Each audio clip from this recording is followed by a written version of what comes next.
Tapos, may ano ka sir, may tubusan mo pa yan eh. Kintubusan ko ini sir, habang nag-iraw pa man si ma'am. Kintubusan ko ini sir, update mo ang kuha, tulong bulan. Daw sabi hindi pa may inaabot ang tulid mo. Tubusan mo na yan. Plus 300 yan sir. Oo po. Ma'am, plus 300 yan sa inyo sa diet ano ma'am. Pa sa redeem, pag-redeem may 300 charge na ano na. Maling yan kasi ito. So may additional 300 sir bukod ko ano mo. Magiging 1.8 po siya. Magiging 1.8, Ang 1.5. sir, kung sakaling i-update mo kay sir ang tulong bulan, may discount pa man ikan 300 lang. Tadi pa may inaabot sa ano mo sa 17 pa man. So minyari kan sir, so discount mong 300, mapapayan ka to sa pagtubos mo. Sa pagtubos kay sir, may 300 pa yan additional. So parehas lang naman sa computation mo sa 1855 times 3, fix na po ato. Pero may tubos ka na dyan na bayad. Buot sabihin po, buot. Bukod so sir, kuha. bukod ko 1855 mong babayaran. Kamo ta 1.5 plus 300 3. pa yan. Tapos may plus 300 pa po yan. Opo, 300 man lang yan sir. Amo po yan sa pagtubos mo. Tutubusan mo yan. May resibo man po yan nakasiparit na 300 pesos sa pag-redeem po yan. Pagtubos mo kanyo.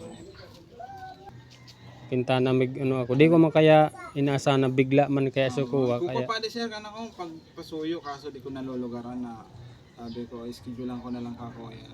Nagtawag naman sila sa bago. Nasa ano ako Buluwang. Sabi ko yan sige na kako. Iyan ko na lang kako na medalya ta makasukog na ako. So pasensya na muna sir sa ngawan. Kung muna po ang unit mo pero may usipan pa lang ka muna hanggang udma lang ang ano mo palugit sa pagtubos. yan, sabi ko Ano na lang po sa opisina pero ang asanta na po kan ang babayaran mo tulong bulan na po yan. amo po Sa ngawang kuta ano sinisingle ataka na mo duwang bulan lang muna. amo. Daman kaya say kung maulat niya akong hanggang udma, tang lumuluog ako udma. Udma sa nang apon.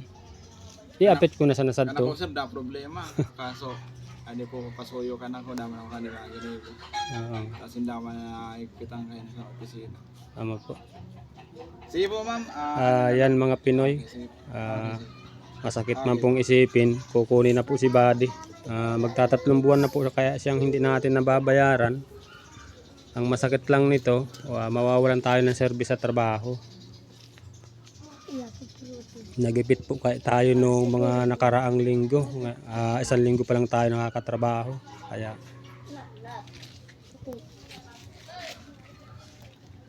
Kaya wala po tayong income ngayon. Bali magtatatlong buwan na po siyang walang hulog. Nagdating na po si sir yung collector at kinukuha na yung ating kaibigan na si Buddy. Yung katulong natin sa hanap buhay sana. Pero pag naka-dilensya po tayo bukas kay boss, halimbawa pinahiram niya ako ng pera,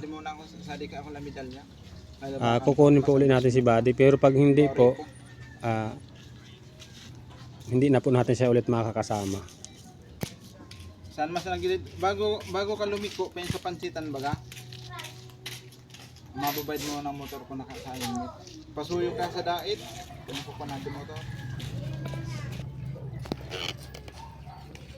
Yan mga Pinoy, hindi ko nagpayag yung ano na kolektor ng Rosie. Dadalhin na po si Buddy, wala po tayo magagawa at tatlong buwan na po tayo hindi nakakabayad.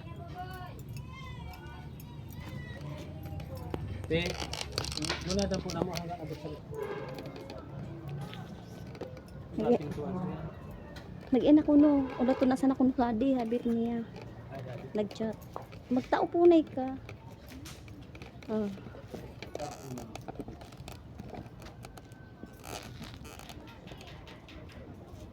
Ano ba lininda? Adi.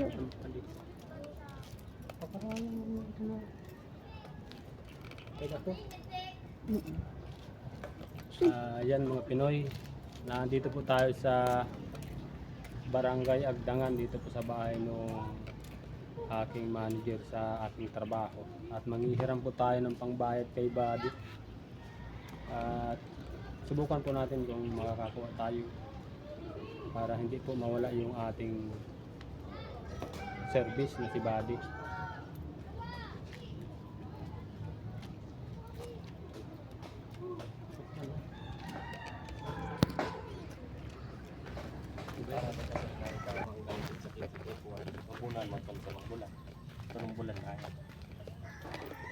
yan makukulit mo. Tulong bulan po. Sa din na po kami. Salamat eh. Sinunggan pa kita sabi. Dito na kita ng opisina gayon. Ayan mga Pinoy, pinahiram po tayo ng ating mabait na manager panghulog sa ating motor na si Buddy. Papunta po kami sa sa opisina ng Rosie at doon po kami maghuhulog.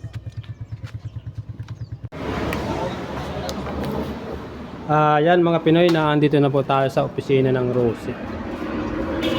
Buti na lang po at pinahiram tayo ng ating mabait na manager ng panghulog kay Buddy.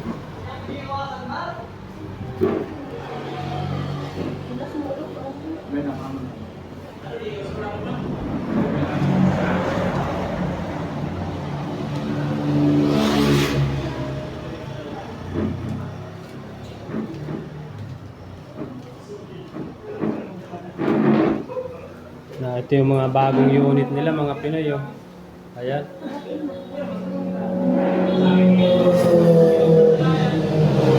Nakakalimutan ko na pati yung chinilas ko mga Pinoy. Ayan na oh, iniwang ko na. Pwede man palang magsuot ng chinilas dito sa loob.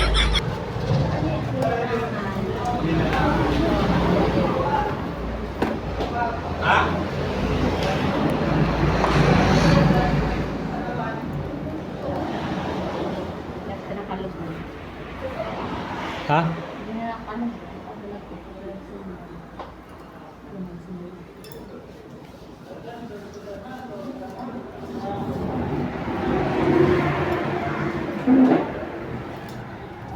At ayan po si Buddy. Tinabi natin. Ayan.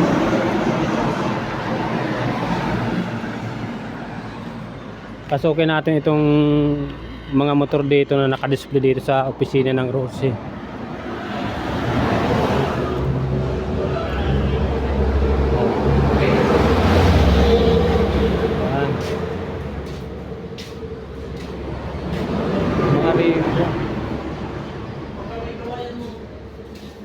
Naghuhulog sir? Ano po yan, mga second hand na? Magaganda pa? Siganda man. Ayan mga Pinoy, dahil po pala nila ditong second hand na Rosie. Ayan.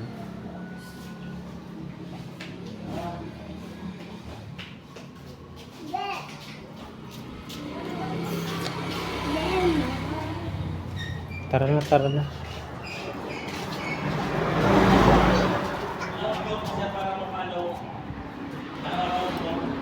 Ano po, Boy Pinoy TV sa YouTube.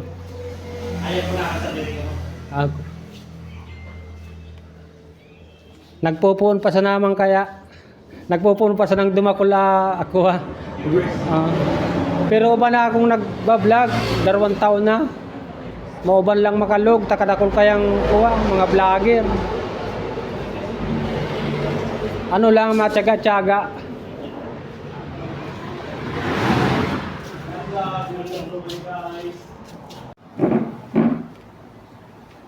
Yan mga Pinoy, ito po yung pinahiram ng ating manager na pambayad sa utang ni Buddy sa kumpanya ng Rosie.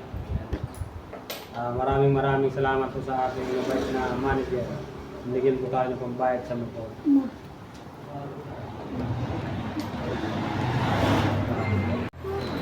Salamat po.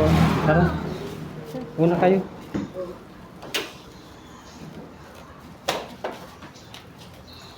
Uy, baby! Highway niya na! Ayun mga Pinoy, pauwi na po tayo. Nahulog at nabayaran na po natin si Buddy yung utang niya dito sa Rosie. Yan po kaya si Buddy, 2 buwan ang hindi nagbabayad. Mahirap kaya mga Pinoy magbayad nang walang pambayad. Buti na lang po at pinahiram tayo ng mabait nating manager. Nice!